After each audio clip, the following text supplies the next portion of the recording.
You mentioned we're in a big bubble. Can you elaborate on that, and how is this likely to play out? Well, I think eventually there'll be considerable trouble because of the wretched excess. That's the way it's usually worked in the past. But when it's going to come and how bad it will be, I can't tell you. His question is, do you think it's likely that we will experience a major increase in interest rates in the upcoming decades, like, for example, in the period between 1950 and 1980? Well, that, of course, is a very intelligent question and a very difficult question. When you throw money, when you print money on the scale that modern nations are printing it, Japan, the United States, Europe, etc., we're getting into new territory in terms of size. The Japanese bought back not only a lot of their own debt, but a lot of their common stocks. So the Federal Reserve System, you can't imagine how much money printing Japan has done. They haven't had all that much inflation, and it's still a very admirable civilization. In fact, you could argue that Japan is one of the more admirable civilizations in the whole world. And in spite of all this very extreme government money printing they've done, they haven't had terrible consequences. Now they've had 25 years of stasis with living standards not improving very much. I don't think that came from their macroeconomic policies. I think that came from the rise of tough competition for their export powerhouse from China and Korea. But at any rate, it's weird what's happening, and nobody knows for sure how it's going to work out. I think it's encouraging that Japan can print as much money as it has and remain as civilized and calm and admirable as it has. And so I hope to God the United States has similar happy outcome.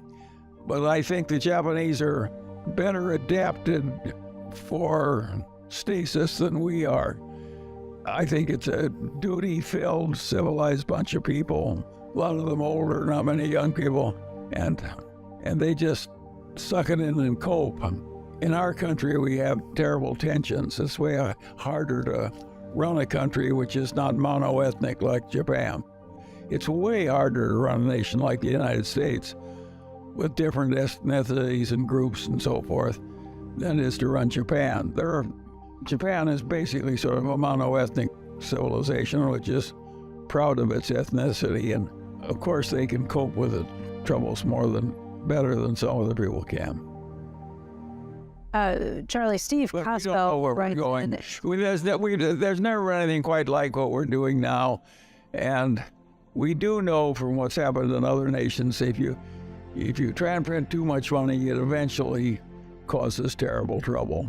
And we are closer to terrible trouble than we've been in the past, but it may still be a long way off. I certainly hope so. On this same subject, he says, what are your current thoughts on the inflationary environment? And please compare and contrast it to the 1970s. Well, when Volcker, after the 70s, took the prime rate to 20% and the government was paying 15% on its government bonds, that was a horrible recession. Lasted a long time, caused a lot of agony. And I certainly hope we're not going there again. I think the conditions that allowed Volcker to do that without interference from the politicians were very unusual. And I think in 2020 hindsight, it was a good thing that he did it. I would not predict that our modern politicians will be as willing to permit a new Volcker to get that tough with the economy and bring on that kind of a recession. So I think the new troubles are likely to be different from the old troubles. Have you Well, thought that? think of all the Latin American countries that print too much money. They get strongmen and so forth. That's what Plato said happened in the early Greek city-state democracies. One person, one vote, a lot of equality, and you get demagogues, and the demagogues lather up the population, and pretty soon you don't have your democracy anymore. I don't think that was a crazy idea on Plato's part. I think that accurately described what happened in Greece way back then, and it's happened again and again and again in Latin America. We don't want to go there. At least I don't.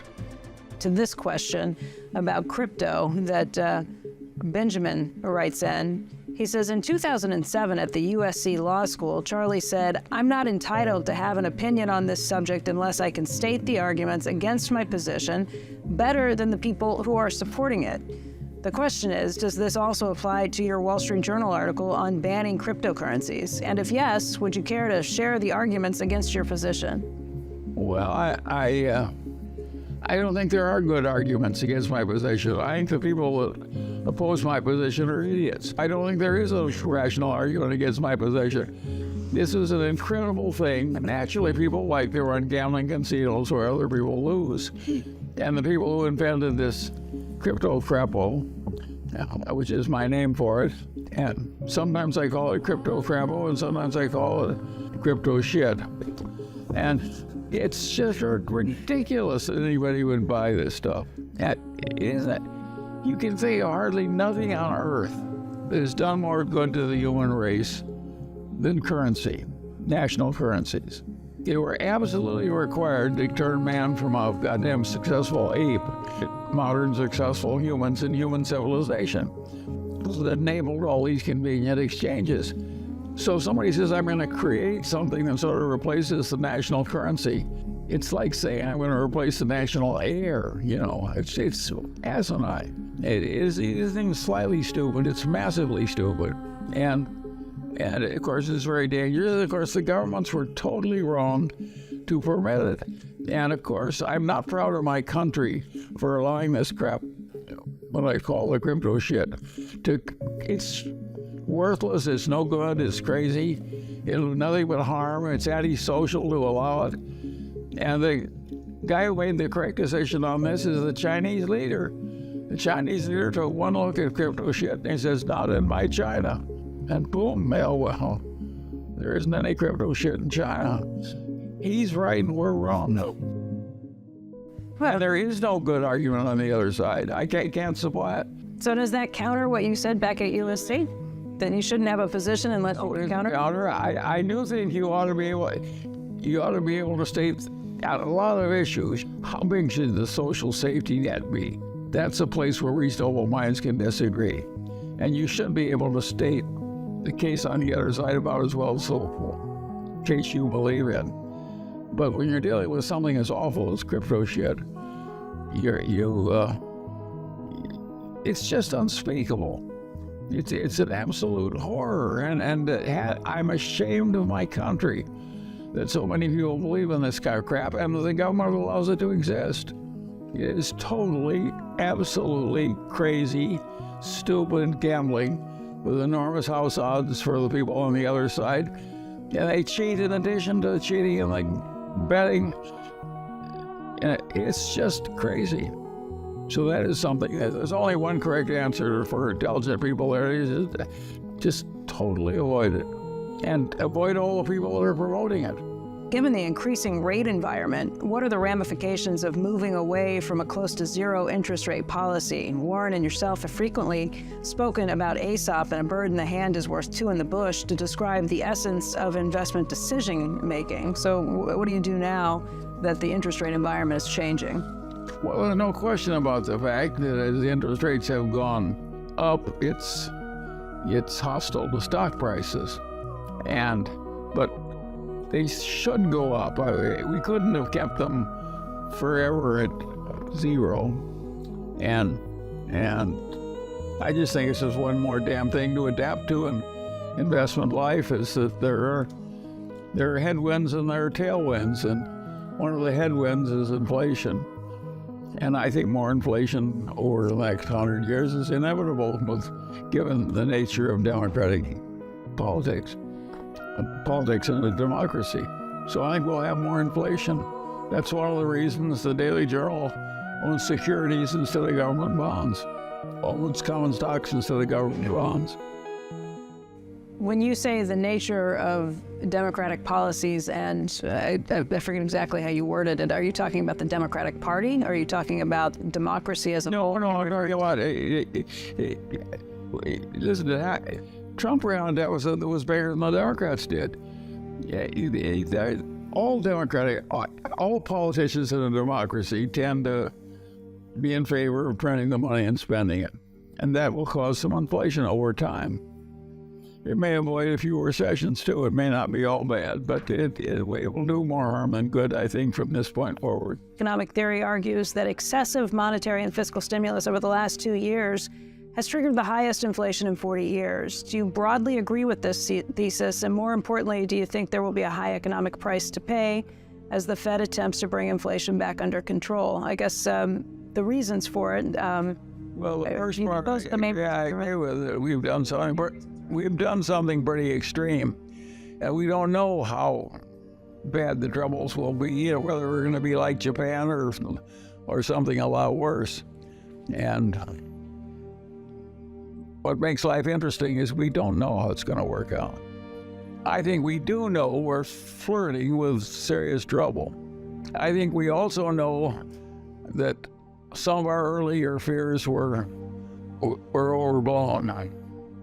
Japan is still existing as a civilized nation, in spite of unbelievable excess by all former standards in terms of money printing. Think of how seductive it is. You have a bunch of interest-bearing debts, and you pay them off with checking accounts, which you're no longer paying interest. Think of how seductive that is for a bunch of legislators. You get rid of the interest payments, and the money supply goes up. It seems like heaven. And of course, when things get that seductive, they're likely to be overused.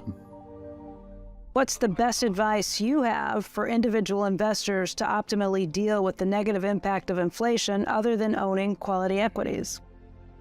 Well, it may be that you have to choose the least bad of a bunch of options. That frequently happens in human decision making.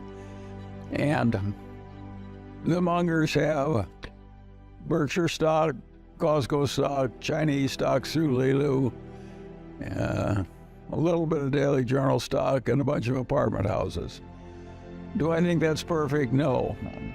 Do I think it's okay? Yes. I think the great lesson from the Mungers is you don't need all this damn diversification. That's plenty of it. You're lucky if you've got 4 good assets. The finance professors that sell the idea that perfect diversification is professional investment.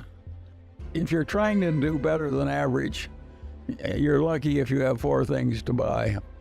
And to ask for 20 is really asking for egg in your beer. It's very few people have enough brains to get 20 good investments. We're headed to higher interest rate costs on top of our $30 trillion in debt. Today, interest comprises 6% of our spending, and the potential to double or triple interest expense is only going to make the problem worse. How can we get the public, companies, and politicians to recognize the seriousness of this problem and begin to take action?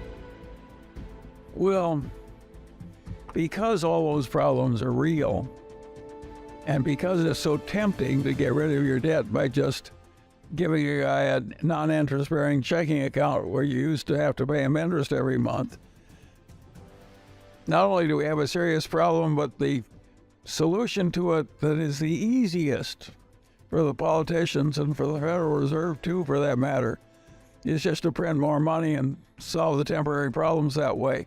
And that, of course, is going to have some long-term dangers. And we know what happened in Germany when the Weimar Republic just kept printing money. The whole thing blew up. And that was a contributor to the rise of Hitler. So all this stuff is dangerous and serious. And we don't want to have a bunch of politicians just doing whatever is easy on the theory that it didn't hurt us last time, so we can double it and do it one more time. And then we double it again and so forth. We know what happens on that everlasting doubling.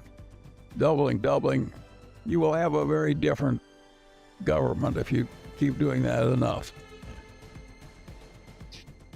And so you're flirting with danger somewhere unless there's some discipline in the process. But I don't regard Japan as in some terrible danger. I mean, they've done a huge amount of this and gotten by with it. I don't think we'll be as good at handling our problems as Japan is. Should we continue to maintain a debt limit?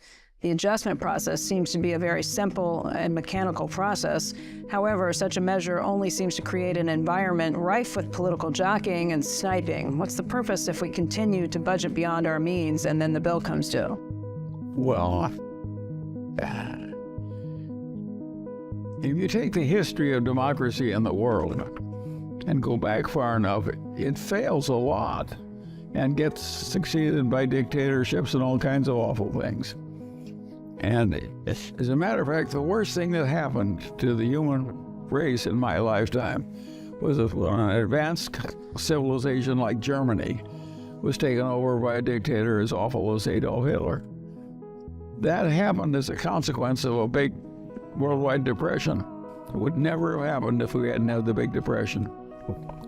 And once Hitler got in, that meant World War II was inevitable. And that could have worked out a lot worse than it did for the people like the United States.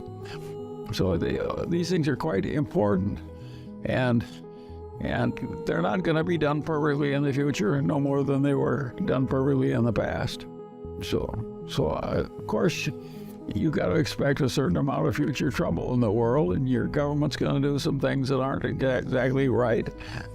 On the other hand, I would argue that the U.S. government did some things magnificently right. I have said on many an occasion that the thing that makes me proudest of my own government is the way we handled the sequel to World War II. Instead of punishing the Germans and the Japanese, we made them into some of our best friends on earth. Now that was a stunt. And it was to the credit of our country that was done. And it was done on a bipartisan basis. And I think we can all be proud of that. That was a smart thing to do. It took some generosity. We had to give up some of our money to help them rebuild. And it was a credit to our species that we behaved that well on that occasion. And I don't think our future behavior will lack similar episodes of some kind. Will lack similar episodes, or will have? Things very right and some things very wrong. That's the way that happens. Yeah, that's very Churchill-esque, right? They'll try everything, all the wrong things until we do the right thing. No, I will keep doing both wrong and right as far ahead as you can see. Writes in from Chicago and wants to know if you think we might have on and off waves of inflation like we did prior to when Volcker stepped in at the Fed. Of course it will happen some in the future. Yes, I think we'll have some of that in the future. Do you think we'll have it immediately, right now, with what the Jay Powell's dealing with? I don't regard myself. I think I'm pretty good at long-run expectations, but I don't think I'm good at... Different countries in history, what should a good government do and not do for economic growth? Well, what you've got to do if you want growing GDP per capita, which is what everybody should want, you've got to have most of the property in private hands, so that most of the people who are making decisions about how property is to be cared for own the property in question. And that makes the whole system so efficient that GDP per capita grows. In a system where you have easy exchanges due to a currency system and so on. And so that's the main way of civilization getting rich, is having all these exchanges and having all the property in private hands. If you like violin lessons and I need your money, when we make a transaction, we're gaining on both sides. So of course GDP goes like crazy when you got a bunch of people who are spending their own money and owning their own businesses and so on. And nobody in the history of the world that I'm aware of has ever gotten from hunter-gathering to modern civilization except through a system where most of the property was privately owned. There's a lot of freedom of exchange. And by the way, I just said something that's perfectly obvious, but isn't really taught that way in most education. Even if you take a course in economics in college and not know what I just said, they don't teach it exactly the same way. Anyway. That would be your best suggestion. I love it. Yeah. What worries you most about our economy and stock market? And on the other hand, what makes you optimistic? Well, you have to be optimistic about the competency of our technical civilization. But there again, it's an interesting thing. If you take the last 100 years, 1922 to 2022, most of modernity came in that 100 years. And in the previous 100 years, that got another big chunk of modernity.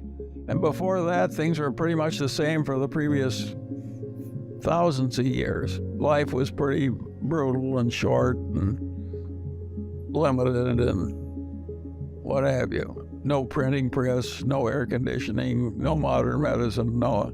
I don't think we're going to get things that were in what I call the real human needs. Think of what it meant to get, well, say first you got the steam engine, the steamship, the railroad, and a little bit of improvement in farming and a little bit of improvement in plumbing. That's what you got. The next 100 years gave us widely distributed electricity, modern medicine, modern automobiles, the automobile, the airplane, the records, the movies, the air conditioning in the South. And think what a blessing it was. If you wanted 5 children, if you wanted 6 children, if you wanted 3 children, you had to have 6 because 3 died in infancy. That was our ancestors. Think of the agony of watching half your children die.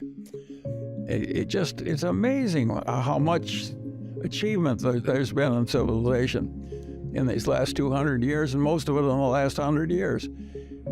Now, the trouble with it is that the basic needs are pretty well filled. In the United States, the principal problem of the poor people is they're too fat. That is a very different place from what happened in the past. The past, they were on the edge of starving. What happens is, it's really interesting, is with all this enormous increase in living standards and freedom and diminishment of racial inequities and all the huge progress that has come, people are less happy about the state of affairs than they were when things were way tougher. And that has a very simple explanation. The world is not driven by greed. It's driven by envy. The fact that everybody's 5 times better off than they used to be, they take it for granted. All they think about is somebody else has having more now, and it's not fair that he should have it and they don't. That's the reason that God came down and told Moses that you couldn't envy your neighbor's wife or even his donkey. I mean, even the old Jews were having trouble with envy. And so it's built into the nature of things. It's weird for somebody my age, because I was in the middle of the Great Depression when the hardship was unbelievable. I was safer walking around Omaha in the evening than I am in my own neighborhood in Los Angeles after all this great wealth and so forth. So, and I have no way of doing anything about it. I can't change the fact that a lot of people are very unhappy and feel very abused after everything's improved by about 600%, because there's still somebody else who has more. I have conquered envy in my own life. I don't envy anybody. I don't give a damn what somebody else has. But other people are driven crazy by it. And other people play to the envy in order to advance their own political careers. And we have whole networks now that they want to pour gasoline on the flames of envy. I like the religion of the old Jews. I like the people who are against envy, not the people who are trying to profit from it. But if you stop to think of the pretentious expenditures of the rich. Who in the hell needs a Rolex watch so you can get mugged for it? Yet everybody wants to have a pretentious expenditure, and that helps drive demand in our modern capitalist society. My advice to the young people is don't go there. The hell with the pretentious expenditure. I don't think there's much happiness in it. But it does drive the civilization we actually have. And Jerry Miller drives the dissatisfaction. Steve Pinker of Harvard is one of our smart modern academics. he constantly points out how everything's gotten way well better. But the general feeling about how fair it is has gotten way more hostile. And as it gets better and better, people are less and less satisfied. That is weird, but that's what's happened.